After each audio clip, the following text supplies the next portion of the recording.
இயேசுவில் எனக்கு பிரியமான சகோதர சகோதரிகளே, இன்று ஆண்டின் பொது காலத்தின் 33ஆம் வாரம் சனிக்கிழமையில் நாம் இருக்கின்றோம். இந்த நாள் உங்களுக்கு நீ நாளாக அமைய வாழ்த்துகிறேன், ஜெபிக்கின்றேன். இன்றைய இறைவார்த்தை சிந்தனைகளுக்கு நாம் கவனமுடன் செவி கொடுப்போம். மக்கபேர் முதல் நூலிலிருந்து வாசகம். அதிகாரம் 6, இறை வார்த்தைகள் 1-13 முடிய. அந்நாள்களில் அந்தியோக்கு மன்னன் மேற்கு மாநிலங்கள் வழியாக சென்றபோது பாரசீக நாட்டு எலிமாய் நகர் பொன் வெள்ளி ஆகியவற்றுக்கு புகழ் பெற்றது என்று கேள்விப்பட்டான். அதன் கோவிலில் மிகுந்த செல்வம் இருந்தது என்றும், கிரேக்க நாட்டை முதல் ஆண்ட மாசிடோனிய மன்னரான பிலிப்பின் மகன் அலெக்சாண்டர் அங்கே விட்டு சென்றிருந்த போர்க்கேடயங்களும் மார்பு கவசங்களும் படைக்கலன்களும் அங்கு இருந்தன என்றும் அறிய வந்தான். எனவே அந்தியோக்கு புறப்பட்டு நகரை கைப்பற்றி கொள்ளையடிக்க முயன்றான். ஆனால் முடியவில்லை. ஏனெனில் அந்த நகர மக்கள் அவனது திட்டத்தை அறிந்திருந்தார்கள். அவர்கள் அவனை எதிர்த்து போரிட்டார்கள். ஆகவே அவன் பின்வாங்கி பெரும் ஏமாற்றத்துடன் அங்கிருந்து பாபிலோனுக்கு தப்பி சென்றான். யூதேய நாட்டை எதிர்த்து சென்றிருந்த அவனுடைய படைகள் முறியடிக்கப்பட்ட செய்தியை அவன் பாரசீகத்தில் இருந்தபோது தூதர் ஒருவர் அவனுக்கு அறிவித்தார். லீசியா வலிமை வாழ்ந்த படையோடு முதலில் சென்று யூதர்கள் முன் புறமுதுகு காட்டி ஓடிவிட்டான். முறியடிக்கப்பட்ட படைகளிலிருந்து யூதர்கள் கொள்ளையடித்த படைக்கலன்கள், மிகுதியான பொருட்கள் ஆகியவற்றால் அவர்கள் வலிமை மிக்கவர்கள் ஆனார்கள். எருசலேமில் இருந்த பலிபீடத்தின் மேல் அந்தியோக்கு செய்து வைத்திருந்த நடுங்க வைக்கும் தீட்டை அவர்கள் தகர்த்தெறிந்தார்கள். திரு உறைவிடத்தை சுற்றிலும் முன்பு போல் உயர்ந்த மதில்கள் எழுப்பியுள்ளார்கள். அவனுடைய நகராகிய பெத்சூரை சுற்றிலும் அவ்வாறு செய்திருந்தார்கள் என்றும் எடுத்துரைத்தார். இச்செய்தியை கேட்ட மன்னன் அதிர்ச்சி அடைந்து மிகவும் நடுங்கினான். தான் திட்டமிட்ட வண்ணம் நடவாததால் துயரம் தாங்காது நோயுற்று படுத்த படுக்கையானான்.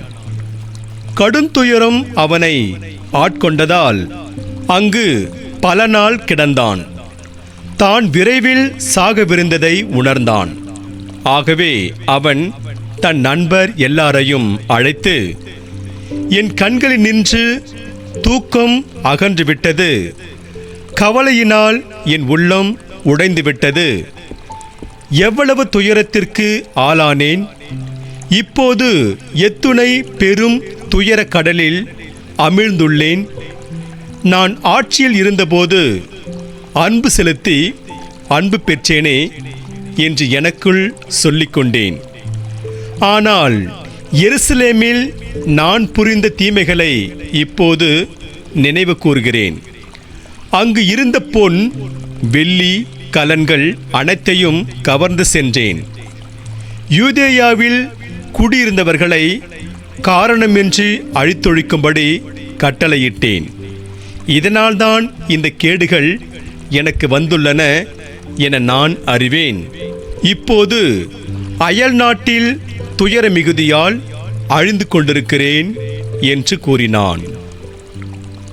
ஆண்டவரின் அருள்வாக்கு. இறைவனுக்கு நன்றி. பதிலுரை பாடல். திருப்பாடல் 9. பல்லவி. ஆண்டவரே, நீர் அளிக்கும் விடுதலை குறித்து அகமகிழ்வேன். ஆண்டவரே, நீர் அளிக்கும் விடுதலை குறித்து அகமகிழ்வேன். ஆண்டவரே, என் முழு இதயத்தாலும் உம்மை புகழ்வேன். வியத்தகு உம் செயல்களையெல்லாம் எடுத்துரைப்பேன். உம்மை முன்னிட்டு மகிழ்ந்து களி கூறுவேன். உன்னதரே, உமது பெயரை போற்றி பாடுவேன். பல்லவி. ஆண்டவரே, நீர் அளிக்கும் விடுதலை குறித்து அகமகிழ்வேன். என் எதிரிகள் பின்னிட்டு திரும்புவார்கள். உமது முன்னிலையில் இடறி விழுந்து அழிவார்கள். வேற்றினத்தாரை கண்டித்தீர், பொல்லாரை அழித்தீர். அவர்களது பெயர் இனி இராதபடி அடியோடு ஒழித்துவிட்டீர். பல்லவி. ஆண்டவரே, நீர் அளிக்கும் விடுதலை குறித்து அகமகிழ்வேன். வேற்றினத்தார் வெட்டின குழியில் அவர்களே விழுந்தனர். அவர்கள் மறைத்து வைத்திருந்த வலையில் அவர்கள் கால்களே சிக்கிக்கொண்டன.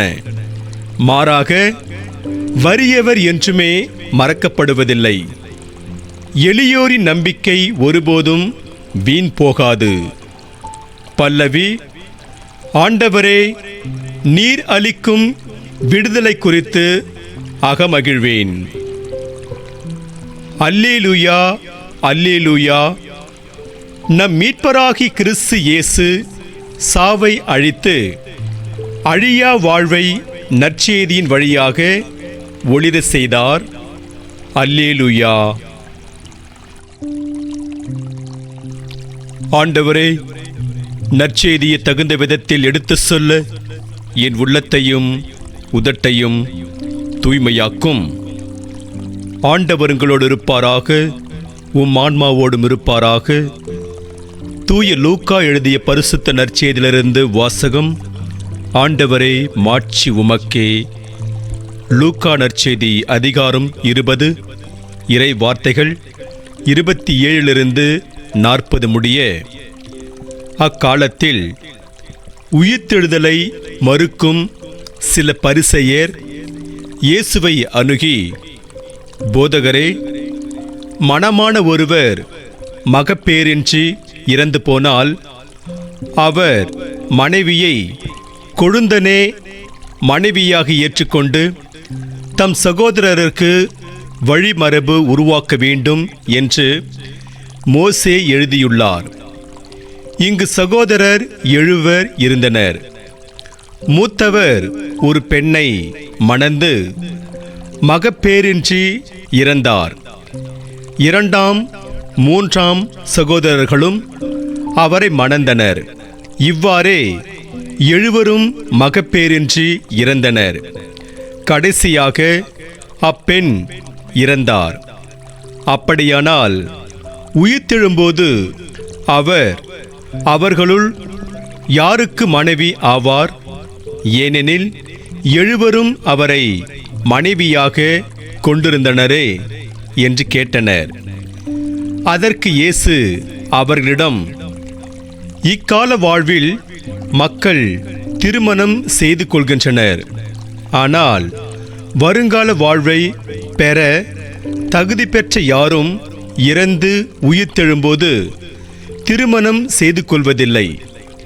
இனி அவர்கள் சாக முடியாது. அவர்கள் வானதூதரைப் போல் இருப்பார்கள். உயிர்த்தெழுந்த மக்களாய் இருப்பதால் அவர்கள் கடவுளின் மக்களே. இறந்தோர் உயிருடன் எழுப்பப்படுவதை பற்றி மோசே முட்புதர் பற்றிய பகுதியில் எடுத்து கூறியிருக்கிறாரே.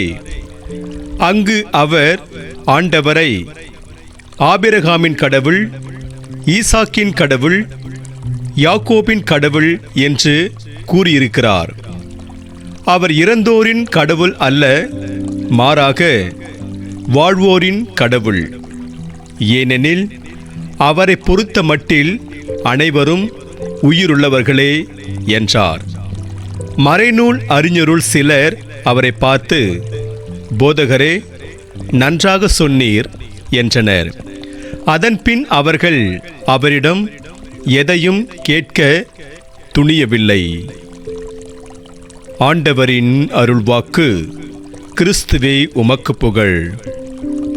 கடவுள் நீதியுள்ள நடுவர். இறையேசுவில் எனக்கு பிரியமான சகோதர சகோதரிகளே, ஹைதராபாத்தை சார்ந்த நடுவர் ஒருவர் ஒரு நாள் தன் வீட்டிலிருந்து நீதிமன்றத்திற்கு வந்து கொண்டிருந்தார். வழியில் ஒரு ரயில் தண்டவாளம் இருந்தது. அந்த தண்டவாளத்தை கடந்துதான் அவர் நீதிமன்றத்திற்கு செல்ல வேண்டும். அன்று அவர் அவ்வழியாக வந்தபோது சிறுவன் ஒருவன் தண்டவாளத்தில் கால் மாட்டிக்கொண்டு தவித்து கொண்டிருந்தான். எதிரில் ரயில் வேகமாக வந்து கொண்டிருந்தது. அந்த ரயில் அவன் மேல் மோதுவதற்குள் அவனை எப்படியாவது காப்பாற்ற வேண்டும் என்று அவர் வேகமாக ஓடி சென்று அவனுடைய உயிரை காப்பாற்றினார். பிறகு அவர் நீதிமன்றத்திற்கு வந்தார். அங்கே வழக்கறிஞர் ஒருவர் குற்றவாளி ஒருவனுக்கு மரண தண்டனை விதிக்க வேண்டும் என்று வாதாடினார். விசாரணையின் முடிவில் குற்றம் சாட்டப்பட்ட அந்த மனிதன் மரண தண்டனைக்கு உரியவன்தான் என்பதை அறிந்த நீதிபதி அவனுக்கு மரண தண்டனை விதித்தார். ஆம், இறையேசுவில் எனக்கு பிரியமான சகோதர சகோதரிகளே, இந்த நிகழ்வில் வரும் நடுவர் தண்டவாளத்தில் சிக்கிக்கொண்ட சிறுவனிடம் இரக்கமுள்ள நடுவராகவும் குற்றவாளியிடம் நீதியுள்ள நடுவராகவும் இருந்து நீதியை நிலைநாட்டினார். இன்று நாம் பாடக்கேட்ட பதிலுரை பாடல் கடவுள் நீதியுள்ள நடுவராக இருக்கிறார் என்ற செய்தியை நமக்கு எடுத்து கூறுகிறது. தாவீது மன்னர் பாடிய திருப்பாடல் 9 ஆண்டவராகிய கடவுள் அவருக்கு எதிரிடமிருந்து வெற்றியளித்த பின் பாடியதாக சொல்லப்படுகிறது. தாவீது மன்னர் பாடிய இத்திருப்பாடலிலிருந்து நாம் 2 செய்திகளை அறிந்து கொள்ளலாம். 1, கடவுள் நீதியுள்ள நடுவராக இருக்கின்றார் என்பதாகும்.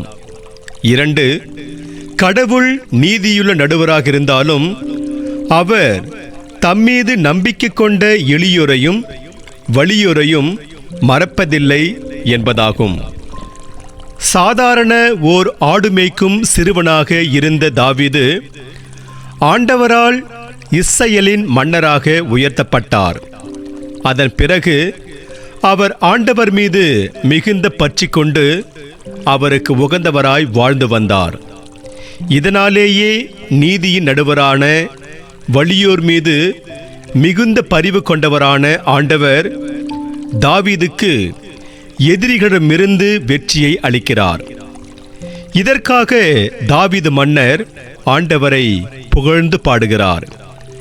தன்மீது நம்பிக்கை கொண்ட தாவீதுக்கு ஆண்டவர் இரக்கம் காட்டியது போல் ஆண்டவர் நம்மீதும் இரக்கம் காட்ட நாம் அவர் மீது பற்று கொண்டு வாழ்வோம். ஆண்டவரின் நீதி அநீதி அல்ல, அது சமநீதி. ஆண்டவர் வறியோருக்கு இரக்கம் காட்டுவதால் அவர் மீது நம்பிக்கை வைத்து வாழும் யாரும் மறக்கப்படார்.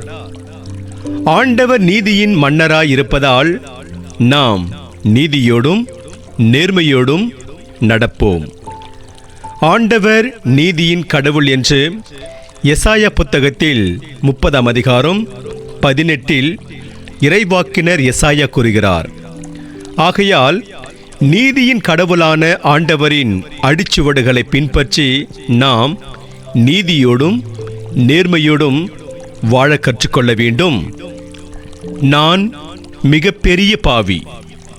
இறையேசுவில் பிரியமானவர்களே, அறுவை சிகிச்சையின் போது சிகிச்சை பெறும் நோயாளர் தன் உணர்வை இழக்க மருத்துவர்கள் பயன்படுத்தப்படும் ஒரு மருந்துதான் குளோரோஃபார்ம். இந்த மருந்தை கண்டுபிடித்தவர் ஜேம்ஸ் தாம்சன் என்ற அறிவியல் அறிஞர். ஒருமுறை ஒரு மாணவர் இவரிடம், ஐயா, நீங்கள் கண்டுபிடித்த கண்டுபிடிப்புகளில் மிக பெரிய கண்டுபிடிப்பு என்று எதை சொல்வீர்கள் என்றார். அதற்கு அவர் சிறிதும் தாமதியாமல், நான் கண்டுபிடித்த கண்டுபிடிப்புகளில் மிக பெரிய கண்டுபிடிப்பு, நான் மிகப்பெரிய பாவி, இயேசு என்னுடைய மீட்பர் என்பதுதான் என்று பொறுமையாக பதில் சொன்னார். ஆம், இயேசுவில் பிரியமான சகோதர சகோதரிகளே, ஜேம்ஸ் தாம்சன் பெரிய கண்டுபிடிப்பாளராக இருந்தாலும் தான் ஒரு மிகப்பெரிய பாவி என்று உணர்ந்தது நமது கவனத்திற்கு உரியது. இன்றைய முதல் வாசகத்தில் 4ஆம் அந்தியோக்கு எப்பிபான் மன்னன் தான் ஒரு மிகப்பெரிய பாவி, அதனால்தான் தனக்கு இந்த கேடுகளெல்லாம் வந்துள்ளன என்பதை உணர்கிறார். அந்தியோக்கு எப்பிபான் மன்னன் முன்பு எருசலேம் திருக்கோவிலில் பாகால் தெய்வத்தின் சிலையை நிறுவி எருசலேம் திருக்கோவிலை தீட்டுப்படுத்தினான். அது தவிர அவன் அங்கிருந்த விலையுயர்ந்த பொருட்களையெல்லாம் கவர்ந்து வந்திருந்தான். இன்றைய முதல் வாசகத்தில் அவன் எலிமாய் நகரில் பொன் வெள்ளி இருக்கின்றது என்று கேள்விப்பட்டு அதை கவர்ந்திட விரைகின்றான். ஆனால் அவனுடைய படை அங்கிருந்தவர்களால் முறியடிக்கப்படுகிறது. இதற்கு நடுவில் யூதா நாட்டை எதிர்த்து சென்றிருந்த அவனுடைய படை முறியடிக்கப்படுகிறது. இதையெல்லாம் நினைத்து அவன் கலங்கி படுத்த படுக்கையாகி விடுகிறான். அப்பொழுதுதான் அவன் தன்னுடைய தவற்றை உணர்ந்து பார்க்கிறான். எருசலேமில் உள்ள ஆண்டவரின் திருக்கோவிலை தீட்டுப்படுத்தியதாலேயே தனக்கு இந்த கேடுகள் வந்துள்ளன என்று நினைத்து அவன் வருந்துகிறான்.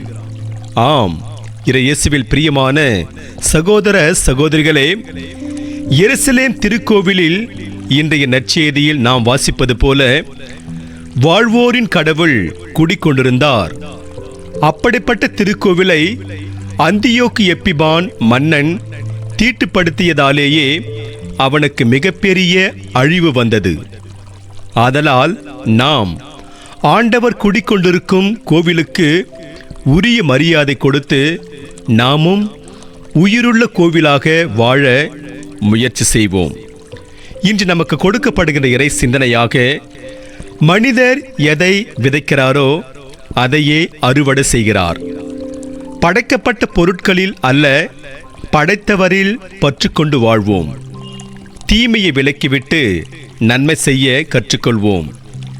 இன்று நமக்கு கொடுக்கப்படுகின்ற இறை வார்த்தையாக, நன்மையை நாடுங்கள், தீமையை தேடாதீர்கள், அப்பொழுது படைகளின் ஆண்டவர் உங்களோடு இருப்பார் என்று ஆமோஸ் புத்தகத்தில் 5ஆம் அதிகாரம் 14 இறைவாக்கினர் ஆமோஸ் கூறுகிறார். ஆகவே இறையேசு பிரியமான சகோதர சகோதரிகளே, நாம் தீமையை விட்டுவிட்டு நன்மையை தேடி இறையருளை நிறைவாக பெறுவோம். இறைவன் உங்கள் அனைவரையும் நிறைவாக ஆசீர்வதிப்பாராக. ஆமென்.